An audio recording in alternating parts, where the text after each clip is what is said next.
Just behind the church. What is up?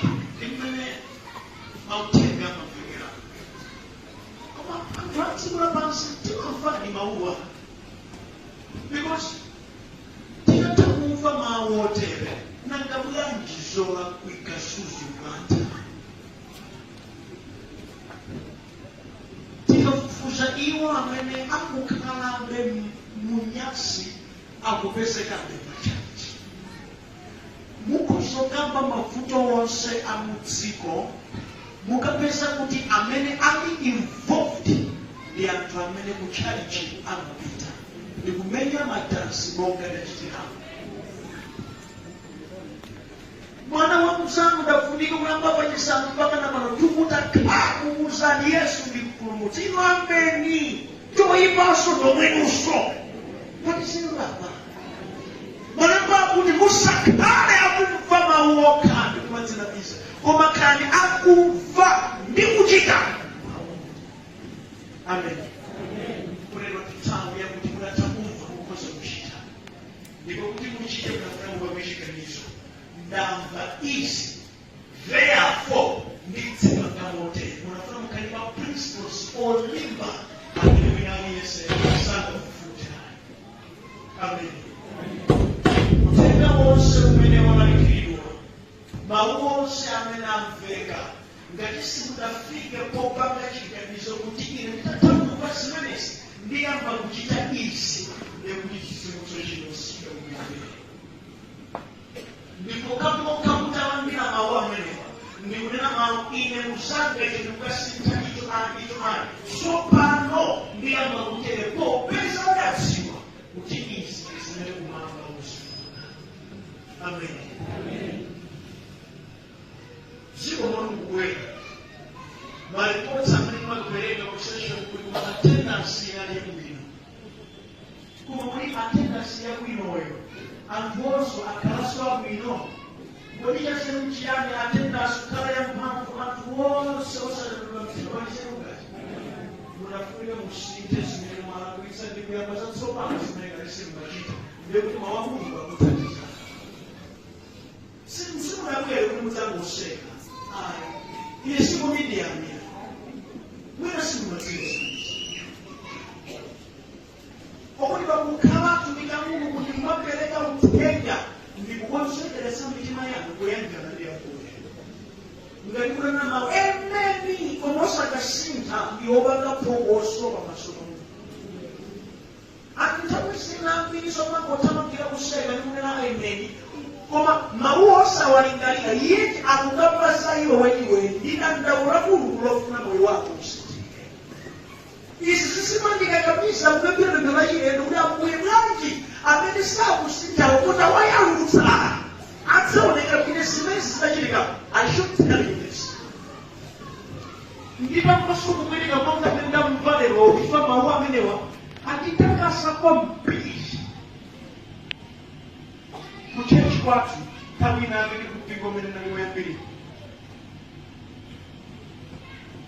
ndapemphera ambuye ambiri alipa masuku afodya komano sakulapa bwanji mwayalutse kapena mwina akadzayaluka nachita manyazi adzadziwa kuti inu ndinu mulungu amene maso anu amaona zonse.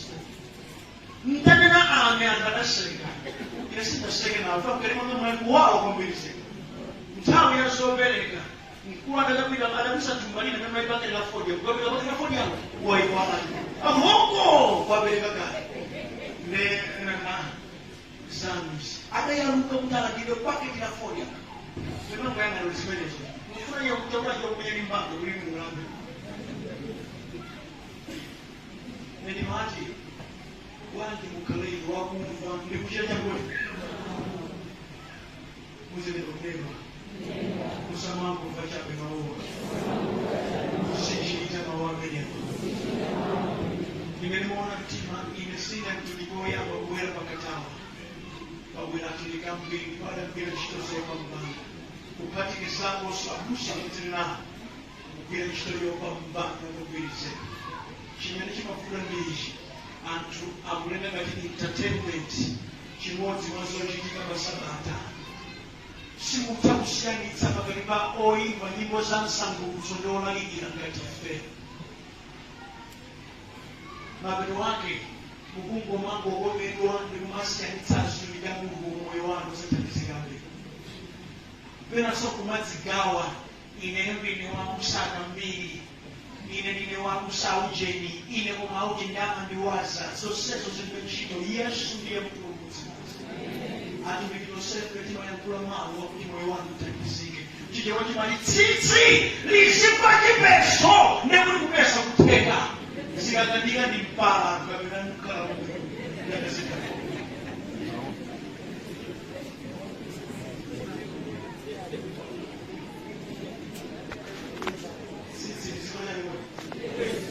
Pesa kuna ikaganika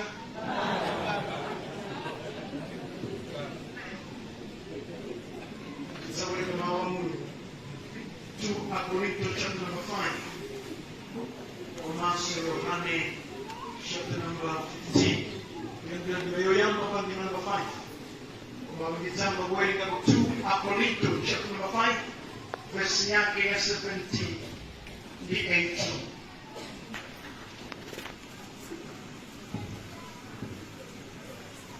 Nikuita chilo chichewa cha leo. Mawu a Mulungu akuti chifukwa chake ngati munthu aliyense ali mwa Khristu ali wolengedwa watsopano zinthu zakale zapita taonani zakhala zatsopano zonsezi zichokera kwa Mulungu amene atiyanjanitsa ndi iye mwini kudzera mwa Khristu ndipo anatipatsa ife utumiki wa chiyanjanitso. Amen. Ibwerezenso kuwerenga mavesi amenewa chifukwa chake ngati munthu aliyense ali mwa Khristu ali wolengedwa kwatsopano zinthu zakale zapita taonani zakhala zatsopano zonsezi zichokera kwa Mulungu amene anatiyanjanitsa ndi iye mwini kudzera mwa Khristu ndipo anatipatsa ife utumiki wa chiyanjanitso.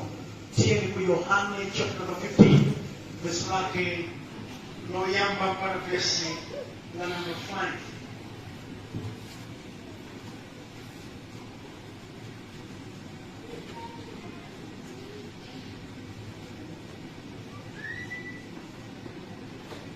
Kumakulimuna ipeke bwino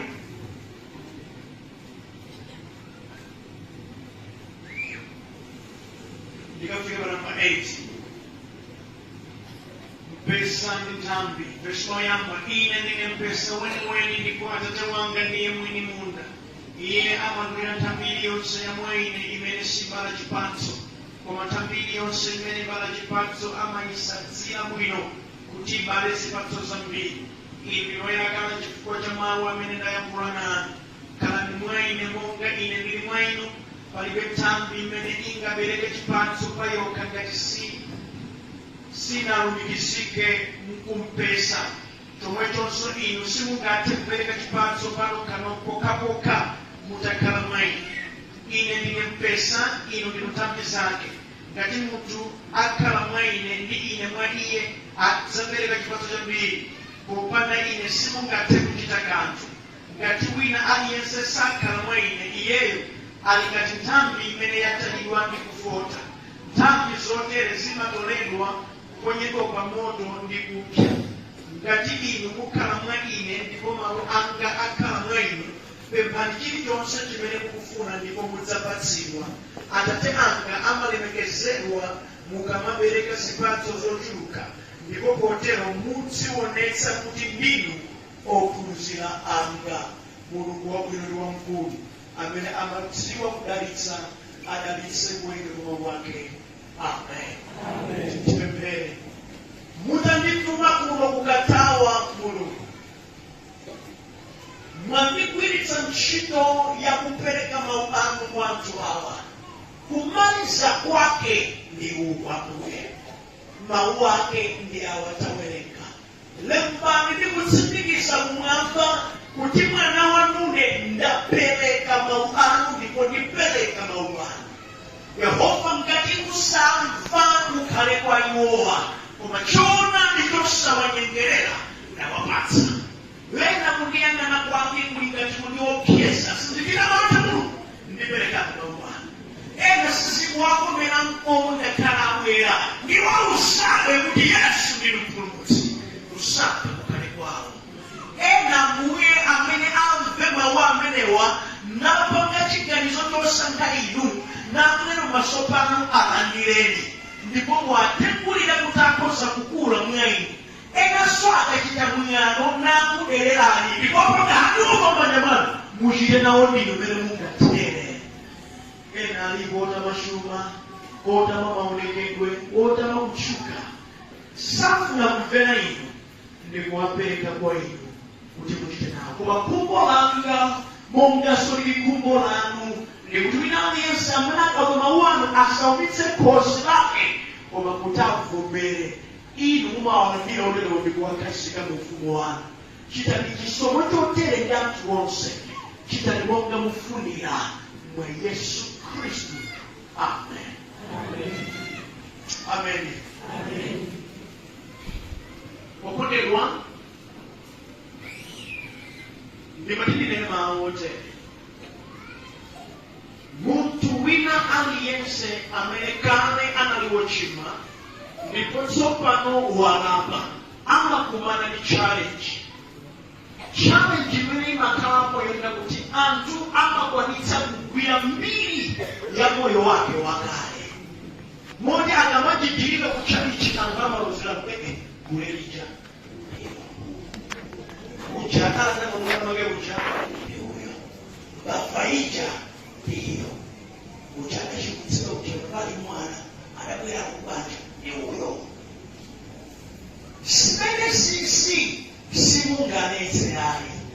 Chifukwa sitawa mbiri ya moyo wangu. Manga kwa moyo wangu wakale.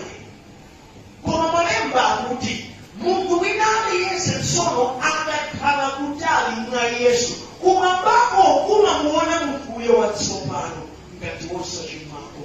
Chifukwa chiyero chimene amakhala nacho sichakenso ayi ndi chiyero cha Yesu amene ali mwa iye.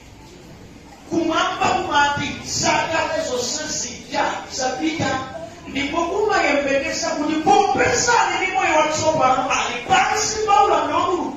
Zochokera kumwamba ndi zimene ziyabwera kuchitika kwa munthu amene. Monena kuti munthu wina aliyense amene kale anali mu uchimo ndipo atembenuka mtima anafunika mawu amenewa adzidziuza kuti ine ndine watsopano mwa Yesu. Ameni. asapata kuanikenso limbiri ya moyo wake wakale. Madza akatayika saolenga. Zimene zidachitika kale simungafufute, zidachitikabe zivomereni. Koma tsopano muli mwa Yesu ndipo muli watsopano. Amen. Ndipempha ndiye pano amene akawuyang'ana moyo wawo ndi moyo wopeza chisoni.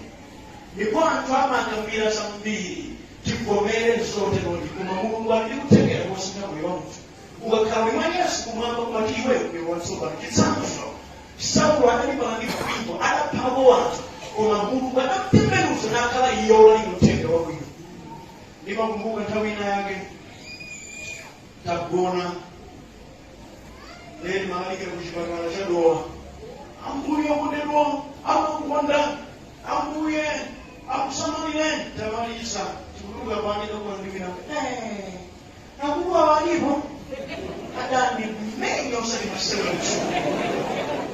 tauna na unamisiro pempera chifukwa time imeneyo kusangiri machosa kalani kali tsono kudzanja langa ndaga kutsatsaya lake mwamphamvu kutingalatisi ndesada iwale ndi amapamba zimezo ndi chake chiwiri cha ubusa anindi ndiye na mzee mtsokolere ina ayasi daleke uyiboza iyafala nipeleka zera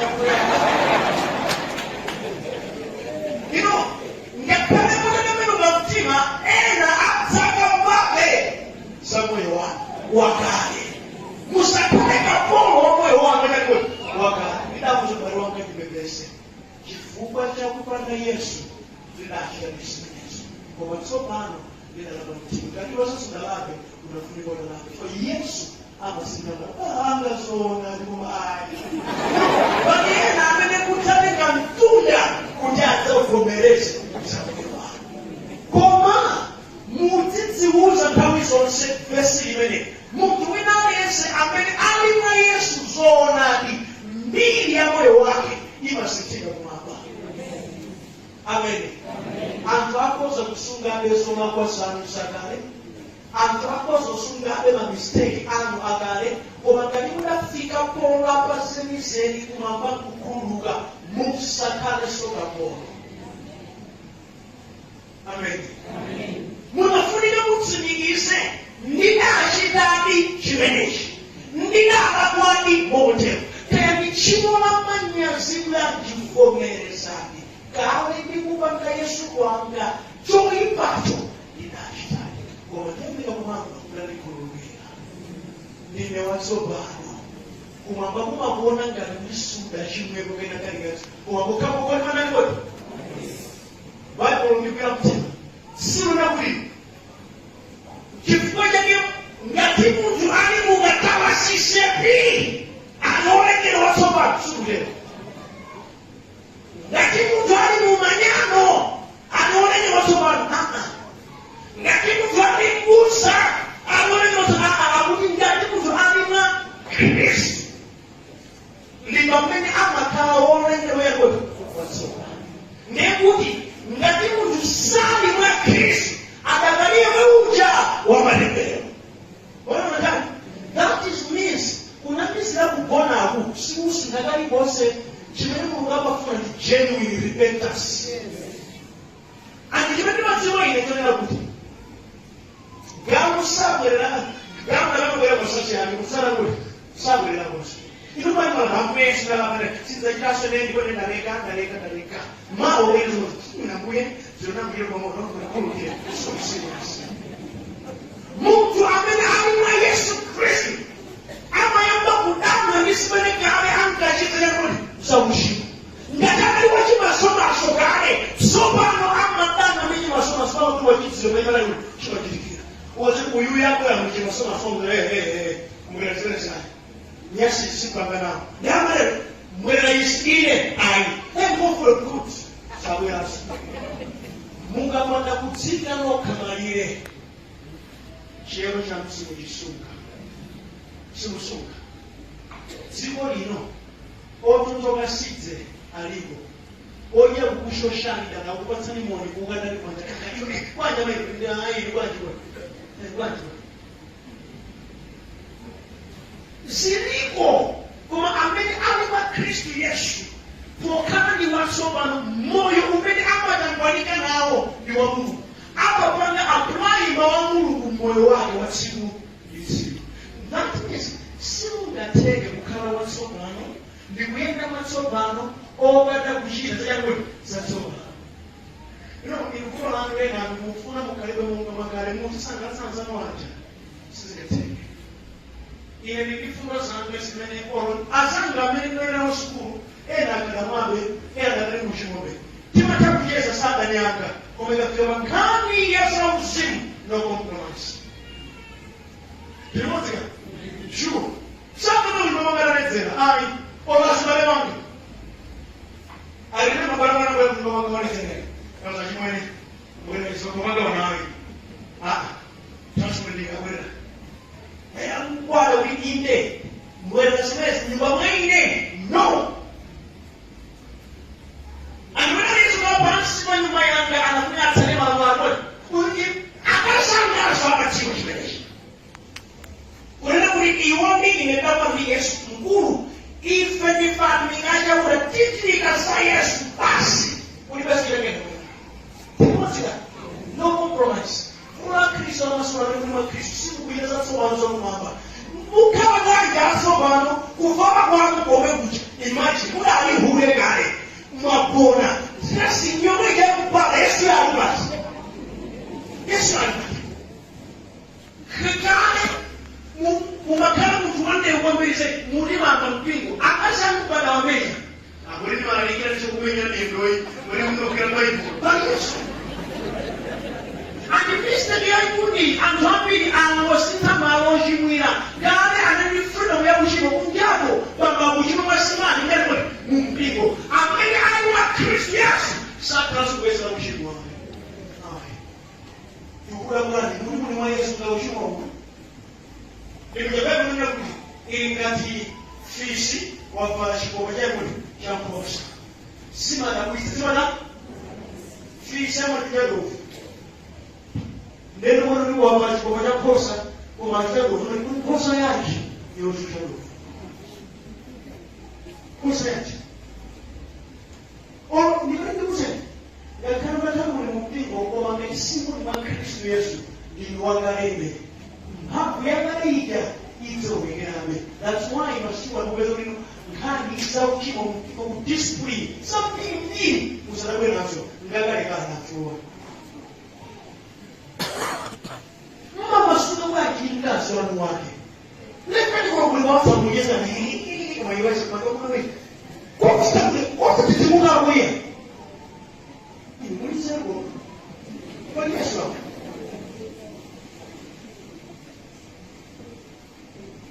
Mabaya.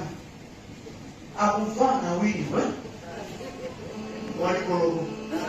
Wapacha. Tao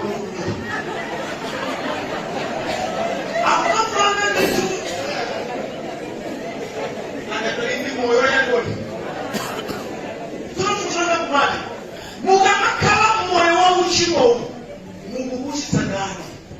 Kifa Mungu amene ali mwa Kristo Yesu amakhala watsopano. Malima sangani zonse zimene Nebuli moyo wako wakale, nebuli moyo wakuyapia, moyo wakansa, moyo wachimasomaso, moyo wasapeleka, moyo wasapepera, so sesi jazani zabita. Ndipo simene siku yele isa tsopano sochokera kwa Mungu kwa msimu yera anwana ni Neno kufanya fuso. Muridisi ni moyo wangu. Sasa ale kwanza soba nafanya. Aneva muendera hivi. Na muendera hivi.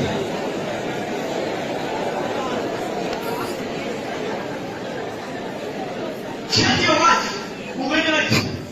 Ela sasa akumenyesha ni maji. Zose. Sasa mambo masika. Nikisha ni maji ama bila kusofa hausa kuzamu kusimama. Amen. Pote penuga mtima moyo unamakana ondi wa kumamba wa mzumwe. Malibana nukula ngati mwini moyo ni msimu uso tiende. Tima yena ni msimu wera. Tima toko sebo ni msimu wera. Kifanye fe atso baro. Muna funi muvomere kuchiza yangu satsopa. Amen. Muze kuneba. Vomera. Kuchiza tsopano. Vomera. Kuchiza tsopano. Hallelujah. Munafunika muvomere kuchita satsopano. Zochokera kwangwe musakakamire moyo wake. Vuno nakale. Akambiri amakala kuti amapanga benefit moyo wawo yango wa uchi. Ne kuchireka kumakala kovuta. Alibe kutoka pesa mpira. Uli basi bora kuchireka. Kali shasha mtu mwana ukali wabona udolura ngo nori kusana balanga kukatawa utakambira kuzukala jekete na rigo ni somo jangu kombirize chisomo ya dissect muna mama bali yake na mafazo kwa kusangare zote kwa gari chisomo kama kitete chichewa yake nyasi mve muna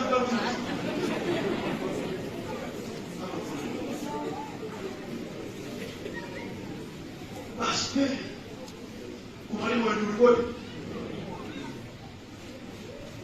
nikaponwela siku inaniweleka mwanga neno ina kakabi nalika mwana mfuka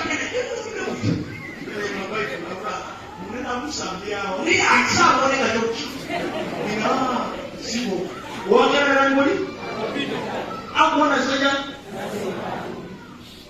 Ilukana kusura bone mulai mtu wakaza wa mbongo kwa mlango mimi alikuwa mbongo Yesu alipata umaka jambo restaurant hafuchike kunyumba sopa zikazoka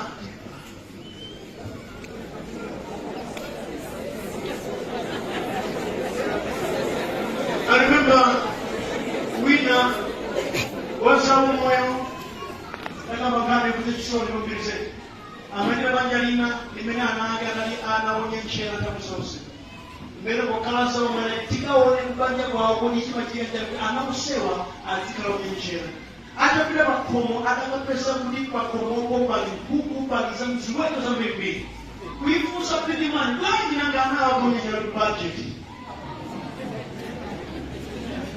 so na ndiwo tunakwira huku ni kukulitsa population business now Sunday amenewa anamla Bible ngani alinichwa yokamhansa Josu sandiana ake omwe na tikati mabanja ndekuli kupeteka na kuponga na mubise ndimani alengeza mwe mabanja na pesa no somebody na obali akuzo kusanacho azubika kanisa ayapeleka kifuata pia Mungu kara profesa pale wanatendea mtima kwa usoma ya nane akakusema mchachi akubanga kiremu kuna ingola machi wona kwa machimo saka la kuyomele wao ama kama moyo wa chikondi moyo wa soba na Yesu amen leo akuna kulikisima kika kopesa kutidaruni kisisidwa ngimu kumandani mwa Yesu amene Yesu adati ya njani sanso ndi atate baje kutiyo kumyada tasena na ya atate kifuenda chima koma chienjani so chima mwena so kwenda mwa Yesu ndio mwa Yesu umakara hoya njanaso ndi atate ndipo ndio mwe wale matatu kitimu cha watu udi atia njani tsuna ndi atate na mwina Yesu bona anafunika so ashuza watu na Yesu Mugufio akakuvina cha Yesu akuvana zolembe ya Yesu kumasa kulali kana ngoli cha Yesu kulali ya kuma hiyo ni kani dola kwa maso ni bawo wako alikuwa kaena ameno ama kwa mcheshi ama na biblia kwa kani dola akulali ya sakana ni mugana magampa kigana tankanza kipasi obeze timawisho kufuila wana iruma kwa mwe akomeza choni mali kujaba mwana kuyasa yaba yasa mazidi sosi kamba yeye kuyasa kubera wangu kwa mwini mzobepe no Yesu anawa mtiro ama sintakikaliwe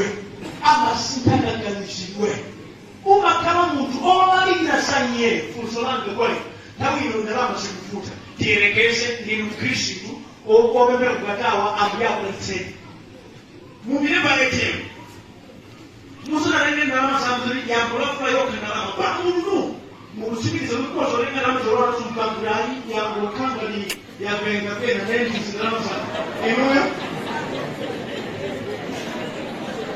mukozo kandi kuona mtima kodero nenda dinyobe pera muri ai nenda ndale uzemura katema sikudate katanga kosa kuta ni wandona mtima amena kosa kutio iji nyampawi sindekenda nitaka kuiba ijibandi mujimya na nwe Mungu wangu kadoni mele niwe kusowa kubira kuchaji chisikosowa kwa kaliro kandi Yesu mtima niwe kusowa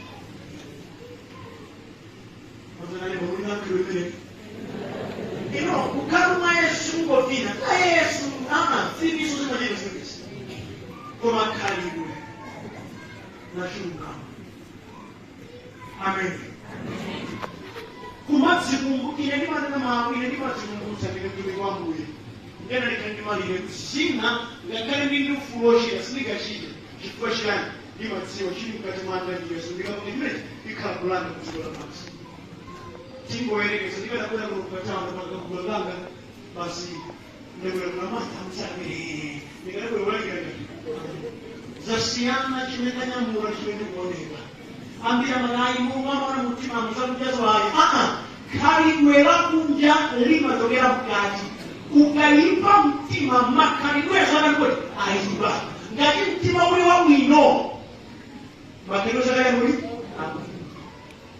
pale bana nuri kujuruka kwasi kumtima kama umara muri kama yuko ayo mwenda kwa kunamba ndio kujengea unama kubotsa kwa mpili akukula na robotsa nimoni yewe amanama akutwala ndi bachini kwino ku apatenda ine adangosule kuna siko silingachilitsidwa ndi anthu zondola mtima amene akhoza kuyiritsa dziko ndi okhawo amene akudziwa muzimu litaonani amene akudziwa choni ndi wana masulika kudziko lapansi iwo ndiwoyezanyakadwe ndi Mulungu amenewa ndi Akhristu na mtima tikafika lepo amene imafunsa kuti Akhristu lero ndangati mpingo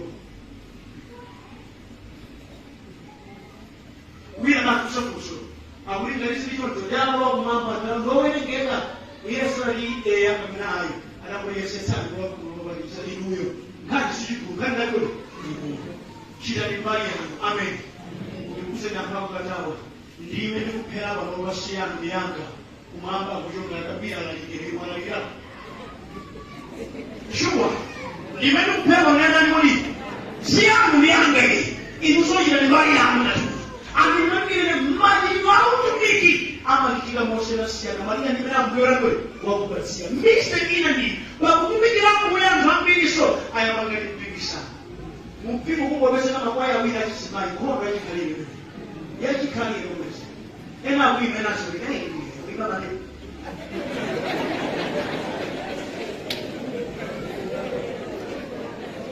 kule mwandi nene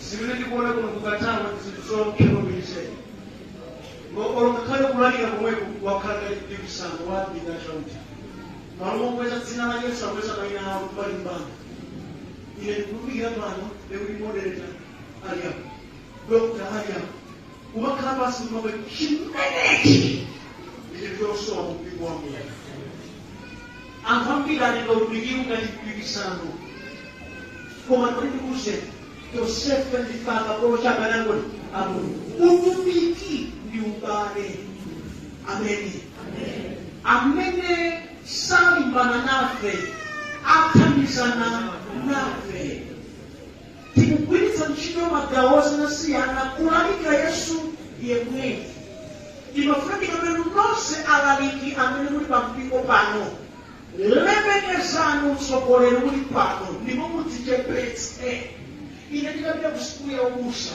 ndinakora pansi ndikupepesa mbuye Yesu ndamanikira nthawi ina mopeputsa ena kulungire kuti vakasimuza makhala mudzichepetsa anodziwa zambiri sete Kumama kuna enda mbili mulipita kuona keni kuna kusimu kawili. Kusimu wa moro wa mabese ni moro wa mataka. Ama bese ndio ndio na ngodi. Sasa wapenda kai mseko. Ama mama moto ni hebe basi. Shalom. Angalia kama darasi hiyo wani mpaka na hiyo 4 au kama hebe. Fusana kule. Ni hebe ya baba. Mukufa. Wewe mfuna hebe kuna na wamu. That's it. Apia ndo mama pesa makala na mabumbise. Onsi wana kutafika kwa mabumbise tonto. Simu kama opunzi tsabuza na kale opunzi. Unafahamu pesa kuna kuyangamisa antu kwa Yesu umaenda kwachi. Ndio kusema. Hata nina kutino. Ngore ambaye Yesu alimtumanga ndio ubona. Waweza mangero kwa mtakatifu hapo. Unabona? Ubona ni kuyenga na kwa wa ndani. Mugusima mpingo lino mebozange sababu mtu akatikutikwa kwa mchechi unatafutia kwa kuti timugomba na sanga ni Kristo ndipata ndo meboishi utikapenda mwina in the process akumsema wa Mungu kusindikia. Amen. Sisi waiba hisia kwa chileje frenya hitio basenesi ndikuti mtu afike pa kuyanjana ndani ndipo talipesa alikuwa mtanga ukikaweka kita mapibon sana mtilaje ala kubarishwa na alwa mati kama wapu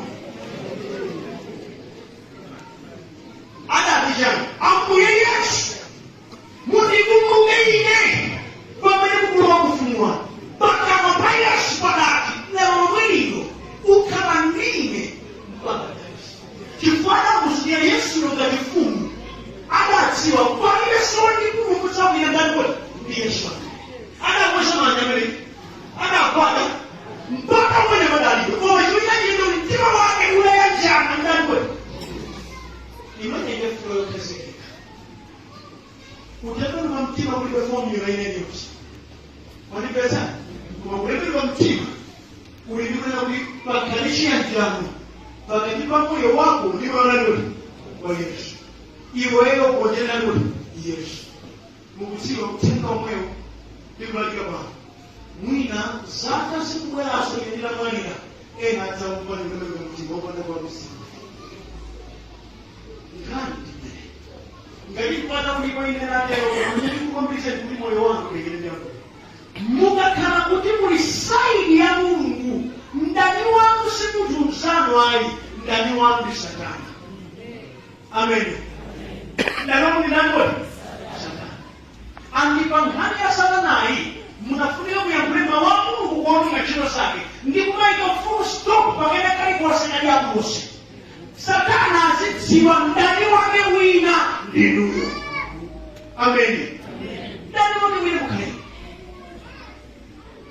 Mwina yerekeza kwa sababu kisa chiro mtuwina wake kumenya sola mwinga. Ni mutibe pera. Abuye ulimasule.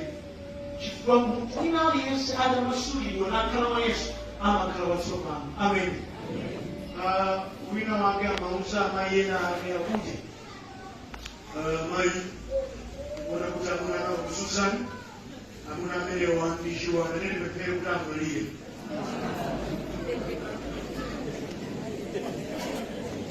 leo kundi la mbele amwe ajoka mwenye mliotoka waka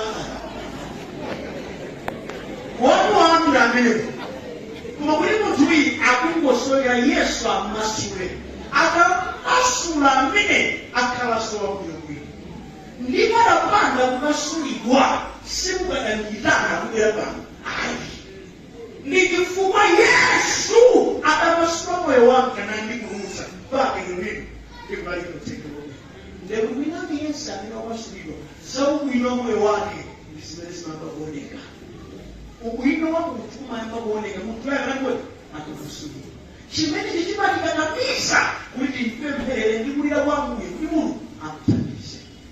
Amen. Pokawa kuti mlongondedwa mulimwengu we Yesu kwa Yohana 15 kuti kalani mwandani kote ndiye mwandani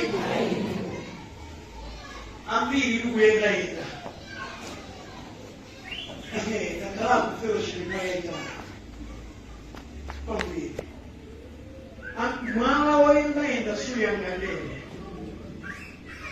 ukumapita sinalagule tiyerekeze kwa mabolo apatene panjira ziwiri zimeniko lutina madzi mabolo njira yoyamba nkwenda ndo mako kabisa leo mazambi akero cheko akwera pansi mabolo akesanga chekutsatsa njira ina kunena kuti ulengeka tebolo limodzi sinenga nthawi mabolo ose wakhala kutsatsa ino ndikololoti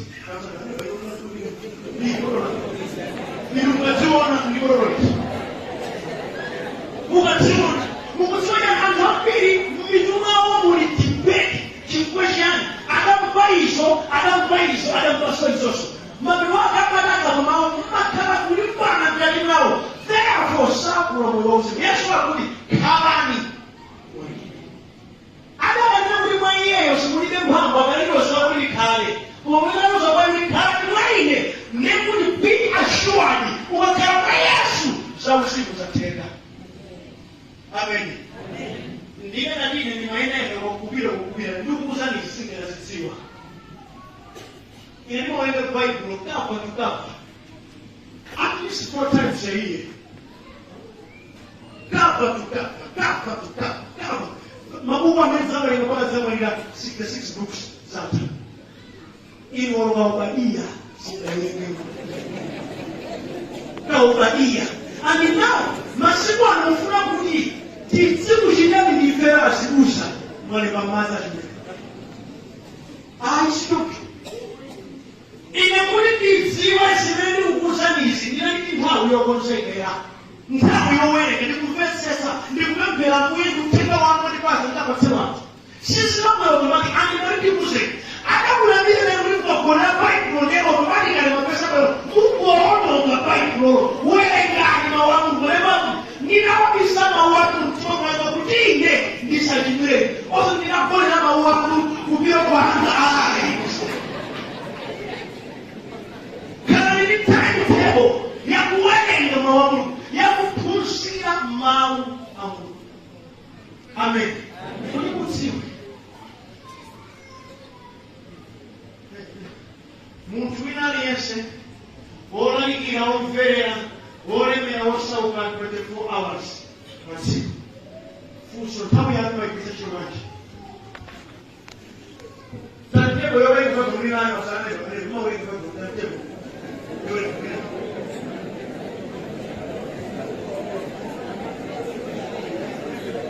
tatebo yolenga kumulinayo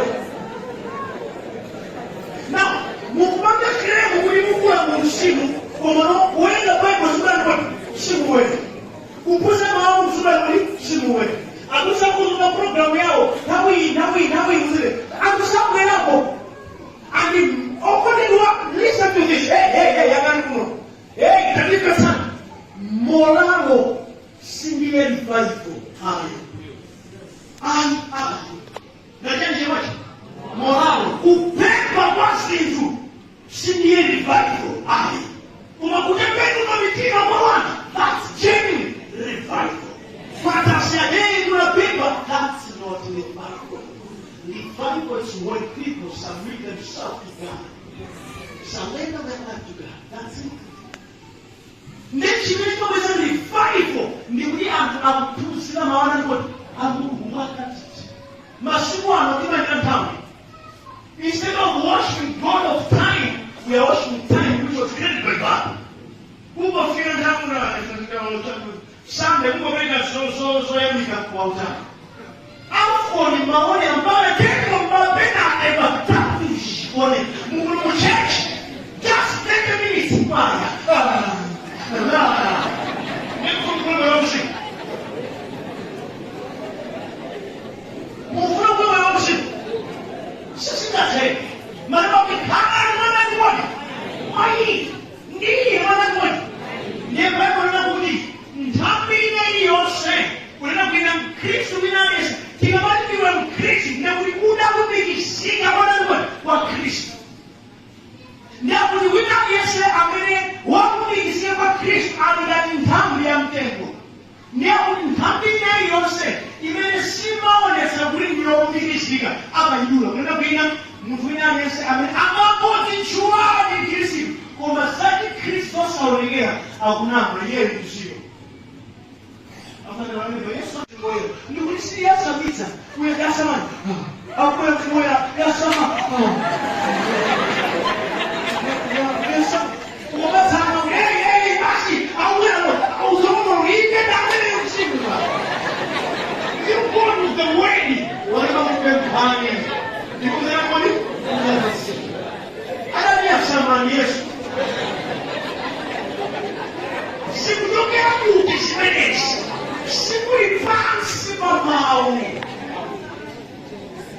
ondelwa amelumaji Yesu alimtembea kwa pasanyana kalikuwa sana wake chukua nane wangu akama yeye ndipo agakara nazo sakaro wega wena umakara sibali saina komaso asibema munga mbere mamungu baramu amabye sinazi mungu hira kulikamba abantu bina wa malemba sandero ngalipo mfuna kukala chifona mwambuye ukale kwesima kwaiku ukale kwesima kunza mawamu muzide mbele kusubisi kandani wa chimu ndibone tsetsa mugwera mjero chambuye mwamuti sizose zonyesi mezimakala koli yayi sizose zobiri mezimakala kusikwa wina kaufiri mungaja ukweka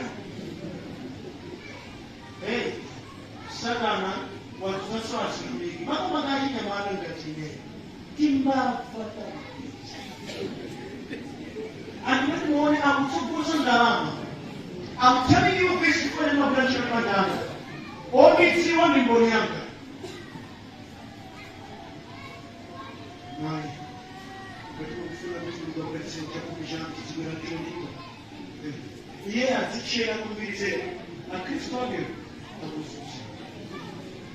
ni makamo pesa kunala kuza ninauswa bibi na wange mama kodi ulipelekesa leo yangu mimi sitaki kwa kuangalia ni barenti bandana nitamwambia barenti takije ndani mudembele tume huyo na hiyo unapo shukia kwa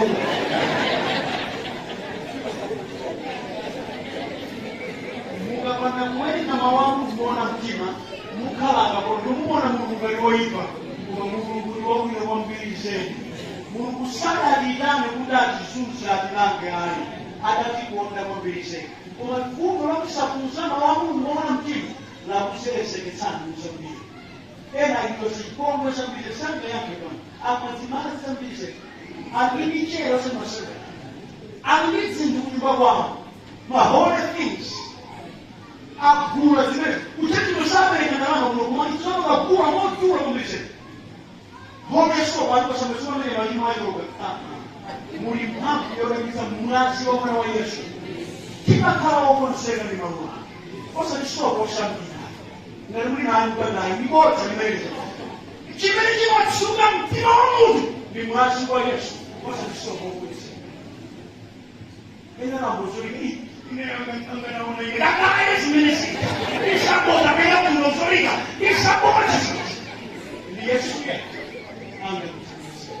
Unakataa mkabila zingine zilikwenda mambo ya zale kabisa kandi kibido kuza mawamu muri wona inasida kwa kusema ndugu wasanishi na sikuza mwali ngomwe umasuku mbele anabisa sifa na ngenywe mama kama mungu matama kuna mchingi Yesu konga iya kata kitabu ya kutunzia ya bomba wale wakitie message kwenye hapo ndio mtau yake hadi mungu mtapata na bodi wakati macho yako tijembeze ndio kuja usomotana bodi ya mtu ima kila tanga sima kala basi kutunzia kwa mpe na kutumisha kifuata kama kwa kama Musa sina tatizo kutumisha ndiye moyo wa Kristo amuye akutambise ndiye ndamkimanisha ndikukwira sinaishi mungakwira sinenezo muri basimuzakara kaporo uzakara furu mu Yesu amen amen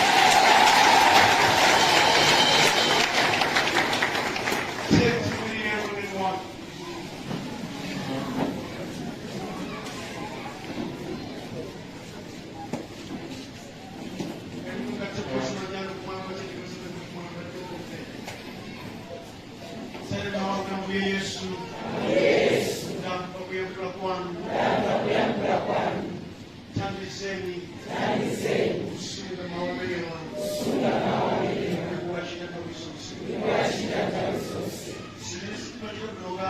zimene simachita bwino kale likhululukire likuyambitsanso zatsopano monga mwa wanu thandizeni kuyeneso chilungamo chanu muzina la Yesu Mulungu wanga ndiyendetseni mawu anu ndipatseni chidwi ndiluntha lakutunza mawu anu ndikupemphera muzina la Yesu amen.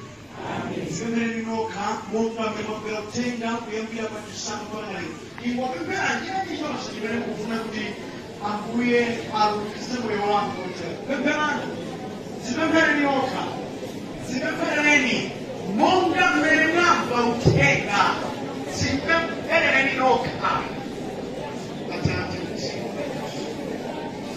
Mateo. Nokwa ndakupereka. Ndawaulisha chikundi chako.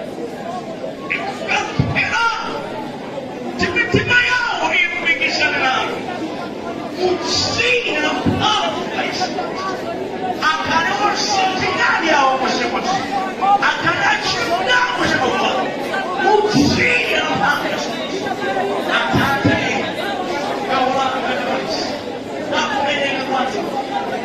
Yenda mitima mwawo. Utakusa kuchita chikuda chako. In the name of Jesus Christ. Thank you, Lord. Thank you, Jesus. Chikoye sema chitembele yako. Chikoye mambo kule mwana. Usione zikizo sasa kuye.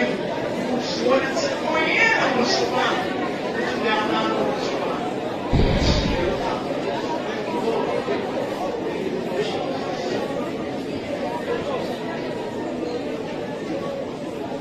Atate mchana mwako Yesu Kristo. Sikomo